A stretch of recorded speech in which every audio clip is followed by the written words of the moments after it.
Hello friends, welcome to Vaishnav classes. आज का topic होने जा रहा है हमारा अर्थबोध के साधन। बीए वाले छात्रों के लिए इम्पोर्टेंट है। तो पहले हम देखेंगे अर्थ की अवधारणा। ठीक है, भाषा विज्ञान की वह शाखा है जिसमें शब्दों के अर्थ का अध्ययन किया जाता है, अर्थात अर्थ विज्ञान कहलाता है। ठीक है, इस अनुशासन का मुख्य उद्देश्य भाषा के अंतर्गत अर्थ की संरचना, संप्रेषण एवं ग्रहण की प्रक्रिया का विश्लेषण करना होता है। अर्थात अर्थ विज्ञान के अंतर्गत अर्थ के स्वरूप, शब्दार्थ, संबंध, शब्दार्थ बोध के साधन, अनेकार्थकवाची शब्द के अर्थ निर्णय का आधार आदि विषयों का अध्ययन किया जाता है, जो कि अर्थ की अवधारणा कहलाता है। अर्थ अवधारणा की परिभाषा हम देखेंगे कि डॉक्टर देवी शंकर द्विवेदी के अनुसार किसी वस्तु, स्थिति या भाव आदि तथा उसके लिए प्रयुक्त होने वाले शब्द के बीच की जो कड़ी होती है उसे शब्द का अर्थ है, उस शब्द का अर्थ है। अब देखेंगे डॉक्टर सिरलर, इन्होंने कहा है कि अर्थ उस व्यक्ति पर आधारित होता है जो कुछ भाव ग्रहण करना चाहता है। अर्थ के बिना शब्द का अस्तित्व ही संदिग्ध है। यानी कि अगर कोई चीज़ हम कोई अगर नाम ही रखते हैं, अगर उसका अर्थ ना हो तो उसका तो कोई मतलब ही नहीं है, उसका कोई अस्तित्व भी नहीं है। तो इसलिए अस्तित्व नहीं रहता है उस शब्द का, इसलिए शब्द का अर्थ होना अत्यंत जरूरी माना गया है। महर्षि पतंजलि, इन्होंने कहा है कि अर्थ शब्द के अंतरंग शक्ति का नाम है। यानी कि शब्द का जो अर्थ है वो शब्द के अंदर के जो अंतरंग है, उसके रंग हैं, उसकी शक्ति का नाम है। क्योंकि शब्द सरल और शब्द जो है शब्द से बहुभूत होते हैं, यानी कि एक दूसरे से इतने मिले होते हैं कि उसे उन्हें अपना अंतरंग दिखाना, अंतरंग जो है वो शक्ति बन जाती है। जबकि अर्थ अभूभूत या अपृथक होता है, यानी कि शब्द जो है उसकी कोई आगे पीछे नहीं होता है, कोई अपृथक नहीं होता है।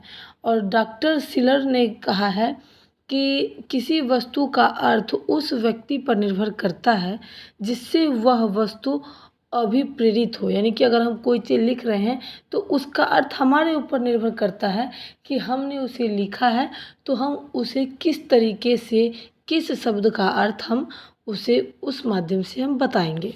अर्थबोध के साधन, यानी कि अर्थबोध के साधनों का शब्दार्थ, संकेत ग्राहक तत्व भी कहते हैं। यानी कि शब्दार्थ अगर कोई चीज़ का संकेत कर रहा हो तो वो भी हमें शब्दार्थ का अर्थ ही माना जाता है। ठीक है, तत्व कह सकते हैं।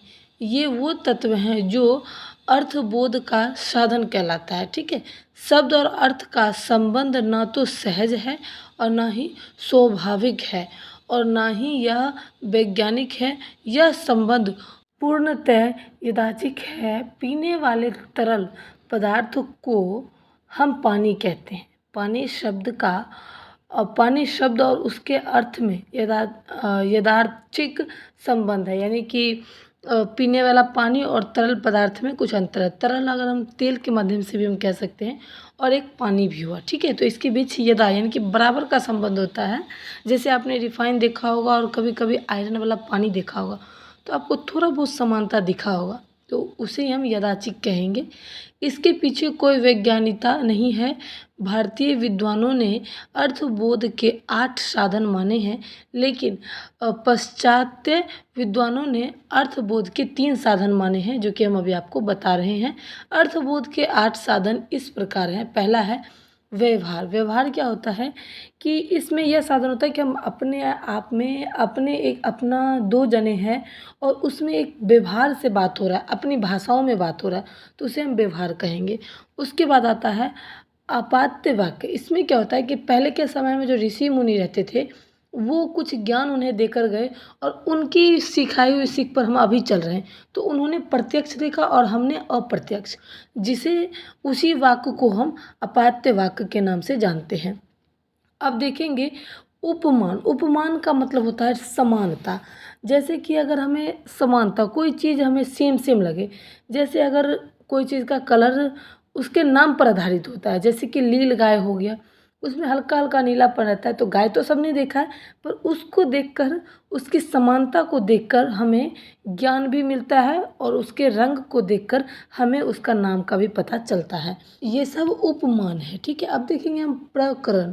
इसमें क्या होता है, वाक्य और शेष, यानी कि कुछ शब्द ऐसे होते हैं जो कि शेष रहता है, यानी कि एक ही शब्द का प्रयोग हम अनेक माध्यम से कर सकते हैं। शेष यानी कि कई 3-4 तरह से हम कर सकते हैं। जैसे कि अगर आप गोली ले लीजिए तो हम कहेंगे उसने गोली खा ली, नर्स ने उसे गोली दे दिया, डॉक्टर ने उसे गोली लिखी, ठीक है, किसी ने उसे गोली मार दिया। तो एक ही शब्द का अनेक प्रकार से प्रयोग होता है, शेष प्रकार से प्रयोग होता है, तो उसे हम प्रकरण कहलाते हैं। अब देखेंगे हम विवृत। इसमें क्या होता है कि हमारा इसमें होता है व्याख्या। विवृत मतलब किसी भी चीज़ की व्याख्या करना।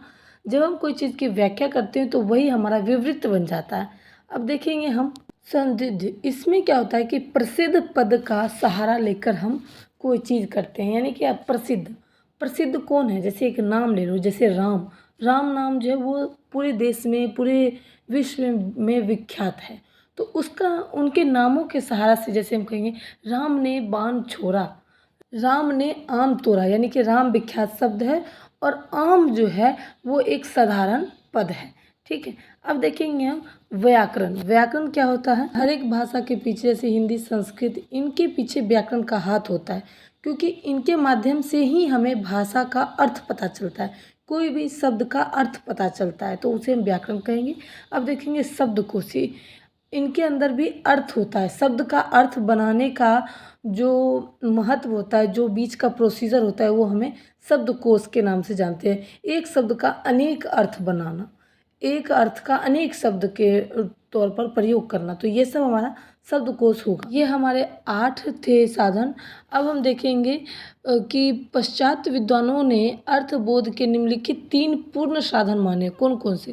पहला है प्रदर्शन निर्देशन। इन्होंने कहा है कि प्रदर्शन यानी कि अगर कोई चीज़ का हम प्रदर्शन करते हैं, नमूना के साथ कोई चीज़ को दिखाया जाए, यानी कि हम कहेंगे ब्रिंजल या फिर बैगन, लेकिन अगर उसको हम नमूना यानी कि कोई फ़ोटो दे दें, कोई चित्र दे दें, तो उससे क्या हो जाएगा कि उस नमूने के अंतर्गत हम समझ जाएंगे कि इसे ही हम बैगन कह सकते हैं या फिर इसे ही हम मैंगो कह सकते हैं, आम कह सकते हैं। तो वो एक नमूना हो गया, यानी कि प्रदर्शन हो गया। अब देखेंगे विवरण।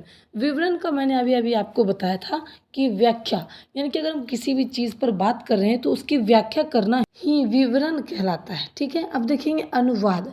अनुवाद क्या होता है कि शब्दों का अर्थ, जैसे कि हिंदी में इंग्लिश यानी कि ट्रांसलेट करना, तो हिंदी में भी ट्रांसलेट होता है। जैसे कि शब्द, अगर हिंदी में शब्द है तो हिंदी में ही शब्द का अर्थ होता है, उसी तरीके से शब्द का जो है वो ट्रांसलेट भी होता है, वाक्य का ट्रांसलेट होता है, तो उसे हम कहेंगे अनुवाद। ये हमारे पश्चात विद्वानों ने 3 जो पूर्ण साधन माना है उन्होंने। उम्मीद करती हूँ कि इस टॉपिक को मैंने अच्छे से समझाया है। अगर आपको समझ में आए तो please like share support. Thanks for watching my video.